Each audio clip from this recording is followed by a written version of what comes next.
Welcome back. Happy summer. I'm Megan.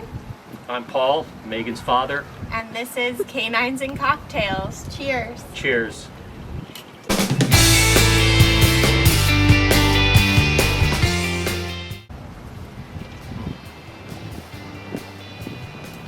What is this? This is basically Malibu rum, your favorite coconut water, splash of pineapple juice, and we topped it with a piece of pineapple and some maraschino cherries.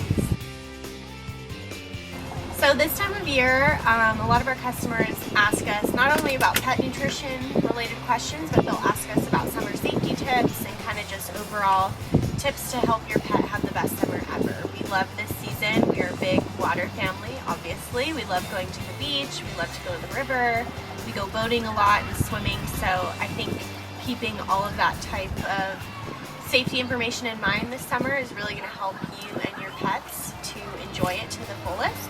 I think the most important thing is making sure they have an up-to-date collar with their ID tag information, because as you know, if they were to get separated from you, you want to make sure that you can be reunited accordingly.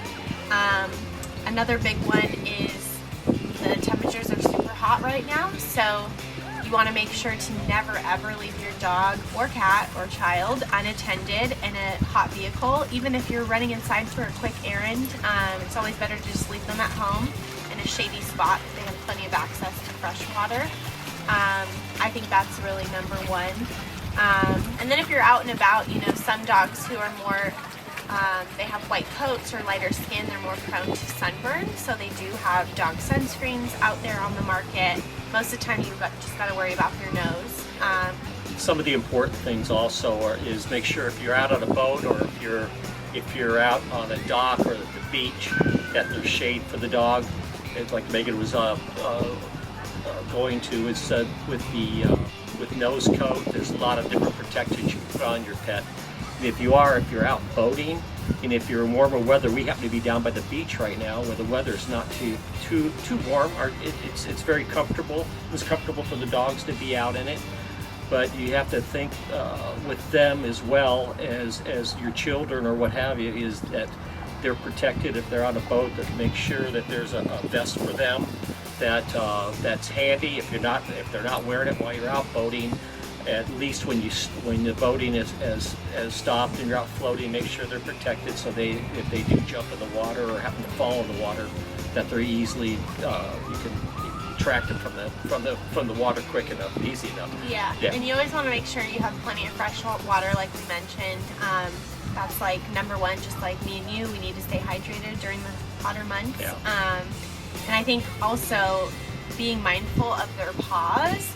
The ground is so hot, and whether it's on concrete, asphalt, things like that. If you cannot leave your hand, backside for more than 5 seconds, it's too hot for you. It means it's too hot to be walking them. So it's best to take them on walks early in the morning if you can, or late evenings when it's already sunset and it's cooled off quite a bit. Especially the smaller dogs, because they're a lot closer to the asphalt or the sidewalk or the heat. And it's always best to be walking them someplace where there's grass nearby, someplace nearby, to give them some relief as well. Relief in more than one way. Yeah, they can overheat pretty easily, especially with their fur and stuff like that. So you just want to be careful of that. And if you're ever worried that your dog maybe has heat stroke or got overheated, it's always good to contact your vet just to be on the safe side. And yeah, I think making sure they're cool and they have access to clean, fresh water. Making sure they have a place to go away from the sun, whether it's in your backyard or on vacation somewhere or at the beach. Yeah, there's a lot of different feeding bottles and things that nature that when you're out walking, either little devices that you can pour your water from your drinking cup or your drinking bottle into these, so the dog has water constantly when you're out walking. It says drinking bottle. Your water bottle? Your water bottle.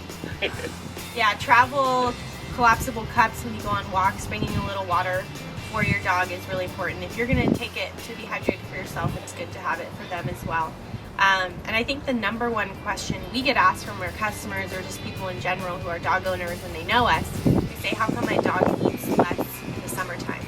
And it's actually a very common question, and it fact that they do eat less in the summertime. It does depend on the dog. On average, all dogs will cut back probably about 10% in what they feed. They'll eat for the purpose of energy, but they generally will do it either in the mornings or later in the afternoon. So the food may sit out a little bit longer, which is fine. But they will cut back, because a lot of people, they do get concerned that they don't like the food, they don't care for well, the taste of the food, things of that nature, and it's generally just because of the heat is what causes that. Yeah, so you can change up their feeding schedule if you want, like you said, early morning or late evenings, or cutting down to just once a day. Another great way to help them stay hydrated is adding more moisture to the food. So whether you want to sprinkle on a little bit of water or vegetable broth or chicken stock, stuff like that, those are easy ways to incorporate more moisture into the food at feeding time. The dog will not starve itself. The dog will Yeah, when continue to he's eat hungry, he's when gonna he eat. because they're going to be a little bit more lethargic during the summer as well, and usually through the months of late June until September, you're going to see parts of this, mostly later in the summer when it really starts to warm up, and you'll see more of the not so much interest in the food. Yeah, and I think another popular question, or at least something that's more likely to happen in the hot summer months, depending on how you store your pet food, usually we recommend our customers having a pop-top container. That's the best way to keep it fresh as long as possible, or just like a brand new lidded trash can. You can just cut open the bag, put it right in there, and then cover it up. A lot of customers, if they do that method, they'll be in the garage and they'll always say, you know, how do I avoid ants from getting inside? So I think just having a sealed container completely is number one. If you're just someone who has the bag and rolling it up, chances are critters are going to find it.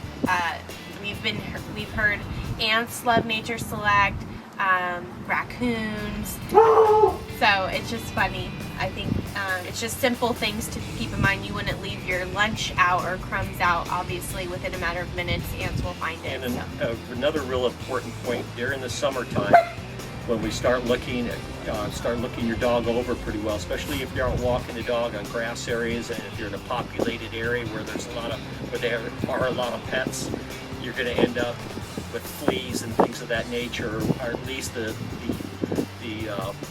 opportunity for the fleas to be a little worse, and especially down by the beach, because it gets it's just always so crowded with dogs walking.